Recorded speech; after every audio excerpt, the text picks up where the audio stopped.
अगर एक टाइगर खुद अपनी लाइफ की स्टोरी सुनाने लगे तो वो इंसानों के बारे में क्या कहेगा।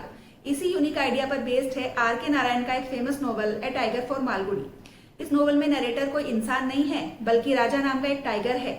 राजा अपने परिवार के साथ जंगल में बहुत ही खुशी से रह रहा था, लेकिन अचानक वहां शिकारी आ जाते हैं और वो शिकारी उसकी पूरी जिंदगी उजाड़ देते हैं और उसको बंदी बनाकर शहर ले जाते हैं। और शहर में वो एक बहुत ही क्रूवल और निर्दयी सर्कस ओनर के पास पहुंचता है, जहां पर उसे सिर्फ और सिर्फ पैसे कमाने का एक जरिया समझा जाता है। लेकिन काफी साल उस सर्कस ओनर की गुलामी करने के बाद जब फाइनली राजा वहां से फ्री होता है तो उसकी जिंदगी एक बहुत ही इंटरेस्टिंग और नया मोड़ लेती है। उसकी मुलाकात एक साधु सन्यासी, जिसको मास्टर कहा है, उस मास्टर से होती है जो उसे वायलेंस नहीं बल्कि सेल्फ कंट्रोल, कंपैशन और लव सिखाता है। और धीरे धीरे उस मास्टर के प्रभाव की वजह से राजा अब कोई डेंजरस जानवर नहीं रहता बल्कि वो एक ऐसा क्रिएचर बन जाता है जिसकी आध्यात्मिक चेतना जाग चुकी होती है। राजा नाम की इस टाइगर की जर्नी के थ्रू आर के नारायण हमें यही समझाना चाहते हैं कि विजडम और काइंडनेस किसी भी जीव की जिंदगी बदल सकते हैं। इस नोवेल का सेंट्रल मैसेज ये है कि ट्रू स्ट्रेंथ सिर्फ फिजिकल पावर में नहीं बल्कि सेल्फ कंट्रोल, कंपैशन और इनर पीस में होती है। ए टाइगर फॉर मालगुडी